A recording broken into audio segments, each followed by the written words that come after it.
स्वागत है मेरे YouTube चैनल पे। मैं हूं AK कश्यप। आज एक ऐसे टॉपिक पर बात करेंगे। ये टॉपिक काफ़ी महत्वपूर्ण है, 8वां वेतन आयोग से संबंधित है। इस पॉइंट को समझना इसलिए ज़रूरी है क्योंकि अगर सोशल मीडिया प्लेटफॉर्म पे तो इसके काफ़ी चर्चाएं चल ही रहे हैं। ये चर्चाएं ज़्यादा खास करके इम्पोर्टेंस इसलिए हो गए कि राज्यसभा और लोकसभा में भी पक्ष के भी सांसद और विपक्ष के भी सांसद ने इस मुद्दे को पुरजोर तरीके से 8th पे कमीशन वाले मुद्दे को उठाया है।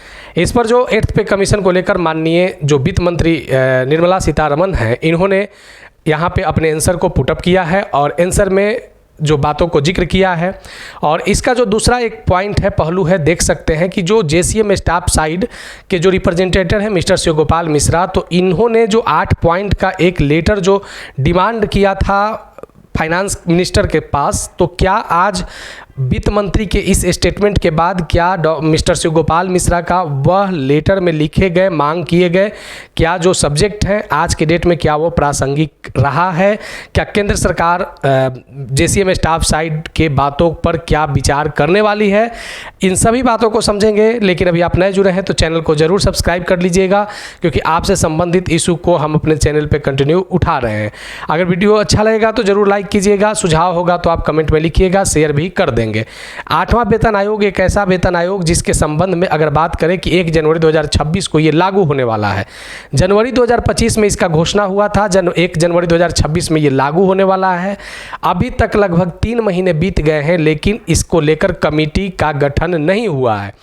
अब प्रश्न ये है कि कितना जल्दी केंद्र सरकार कमेटी गठन करके और कैसे रिपोर्ट को प्रस्तुत करके 8वें वेतन आयोग का लाभ 1 जनवरी 2026 से क्या केंद्रीय कर्मचारी और पेंशनर्स को दे पाएगी, या आने वाले समय में जो ये लाभ है इसको मिलने वाले जो फ़ायदे हैं आने वाले समय में ये आगे बढ़ेंगे और एरियर के तौर पे 1 जनवरी 2026 से इसका लाभ प्राप्त होगा। ये काफ़ी एक संशय का विषय है, लेकिन ये संभावनाओं से कतई ऐतराज़ नहीं किया जा सकता है कि ये जो डेट है वह मिड अप्रैल 2025 तक ये संभावित है कि आपके सामने 8th पे कमीशन को लेकर कमेटी गठित कर दिया जाएगा।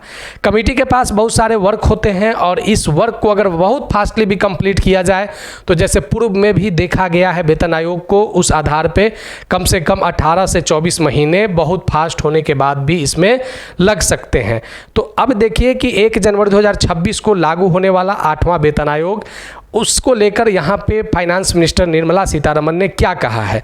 यहाँ पे कहा है कि हम यहाँ पे कम से कम 3 सदस्यीय एक कमेटी का गठन करेंगे और ये 3 सदस्यीय में एक चेयरपर्सन होंगे और 2 सदस्य होंगे।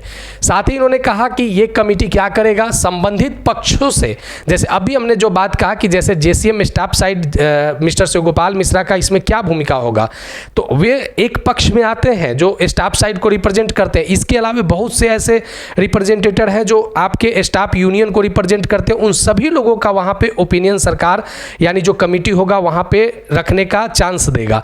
अब रह गई बात कि 8th पे कमीशन का जो बेनिफिट है सरकार से ज़्यादा मायने रखता है वे रिप्रेजेंटेटर को जो रिप्रेजेंटेटर अपने बातों को सही तरीके से केंद्र सरकार के पास रखें ताकि आने वाले समय में 1 जनवरी 2026 को ये 8वां वेतन आयोग का लाभ उन्हें ससमय और एक अच्छे लाभ के साथ उन्हें प्राप्त हो सके। तो यहाँ पे इस बात को कहा गया कि सभी पक्षों से चर्चा करेगी, सैलरी और पेंशन संशोधन को लेकर अपनी सिफारिशें लोग देंगे। अब देखिए कि ये 8वें वेतन आयोग पर ये बातों को वित्त मंत्री निर्मला सीतारमण ने राज्यसभा में कहा। बाद में इन्होंने एक्स हैंडल से आकर इन्होंने भारत के प्रधानमंत्री माननीय नरेंद्र मोदी ने जो 8th पे कमीशन लागू करने का जो अप्रूवल दिया था उसको इन्होंने एक्स पर भी इन्होंने लिखा है। अब देखिए बात ये है कि अगर 8वां वेतन आयोग लागू होता है तो 8वें वेतन आयोग में ये जो शिव गोपाल मिश्रा साहब का जो लेटर है इसमें 8 पॉइंट डिमांड किए गए थे। पहले भी इस लेटर को आपने देखा होगा, जनवरी में ये डिमांड किया गया था। अगर ये जो डिमांड को अगर JCM स्टाफ साइड के द्वारा जो किए गए हैं अगर इस डिमांड को कंप्लीट कर लिया जाता है, सरकार के द्वारा मान लिया जाता है, अप्रूवल दिया जाता है, तो आने वाले समय में एम्प्लॉइज़ और पेंशनर के लिए एक बहुत बड़ा सौगात हो सकता है। ये इसलिए कर रहे हैं क्योंकि अगर आप पहला नंबर देखेंगे यहाँ पे पॉइंट जो फर्स्ट नंबर पॉइंट जो मांगा गया है यहाँ पे मिनिस्टर ऑफ फाइनेंस से और मांगने वाले हैं शिव गोपाल मिश्रा जो JCM स्टाफ साइड सेक्रेटरी हैं। इन्होंने कहा है कि जो भी आप वेतन में बढ़ोतरी कर रहे हैं आप 10 वर्षों पे वेतन में बढ़ोतरी कर रहे हैं, पेंशन में रिवीजन जो कर रहे हैं ये 10 वर्षों पे कर रहे हैं, और इसका जो 1 जनवरी 2026 को जो आएगा पेंशन और वेतन पे जो रिवीजन होगा, तो इसका जो इफेक्ट होगा वह 1 जनवरी 2026 से होगा। अब इस कंडीशन में अगर 10 सालों की स्थिति क्या हो रही है, 10 सालों की स्थिति ये हो रही है कि महंगाई बढ़ रहा है। यहाँ पे इन्होंने इस बात का चर्चा किया है कि आप अगर देखें तो इन्फ्लेशन जो रेंज है वह 4% से बढ़कर कहाँ चला गया है, 7% तक चला गया है। इन्होंने इस बात को भी मेंशन किया कि 2016 से 2023 के बीच में अगर डीए सही इंक्रीज होता तो 90% तक डीए का इंक्रीमेंट लगना चाहिए था, जो अभी तक कितना लगा है, मात्र 55%, इस बार 2% बढ़ने के बाद हुआ है। और इन्होंने इस बात में सरकार से डिमांड किया है कि अगर जो जिस तरीके से आप पेमेंट जो दे रहे हैं उस पेमेंट को इनकम टैक्स में, जीएसटी में और अलग अलग सोर्स में आपके द्वारा उस पेंशन को जो है वो वापस ले लिया जा रहा है या वेतन को ले लिया जा रहा है। तो पहला नंबर पॉइंट पे इन्होंने सरकार के उस बिंदु को फोकस करवाया है जिस बिंदु पर सरकार महंगाई की बातों को इनकार करता है। उसके अलावे जो सरकार का जो टैक्सेशन सिस्टम है इसको भी यहाँ पे इस लेटर में चैलेंज किया गया है। यहाँ पे जो दूसरा जो डिमांड किया गया है यह डिमांड काफ़ी महत्वपूर्ण डिमांड है। यहाँ पे 18 महीने का एरियर जो डियरनेस अलावेंस रिलीज करने की बात किया गया है, जो रोका गया था पेंडेमिक पीरियड कोरोना के टाइम, कोविड के टाइम। तो 18 महीने के डीए को भी यहाँ पे चर्चा किया गया है कि 8th पे कमीशन में आप उसे रिलीज कीजिए जो आपने रोक रखा है। इसके अलावा यहाँ पे जो festival advance for the central government employee से रिलेटेड बातों को रखा गया है। CGH फैसिलिटी से संबंधित बातों को इन्होंने केंद्र सरकार के वित्त मंत्री के सामने रखा है। इसके अलावा इन्होंने implementation the parliamentary standing committee recommendation on pensioners grievance से रिलेटेड बात किया है कि पेंशनर्स को आप जैसे एक उम्र का जो दायरा होता है उस उम्र के आधार पर कितना बढ़ोतरी किया जाए। इसके बाद जो कम्यूटेड पेंशन होता है आफ्टर 12 ईयर्स, जो 15 साल का जो कम्यूटेड पेंशन होता है उसको 12 साल करने का इन्होंने डिमांड रखा है। इसके अलावे JCM scheme for the central government employee और जो कुछ एक महत्वपूर्ण मांग है कि income tax rebate for the salary employed.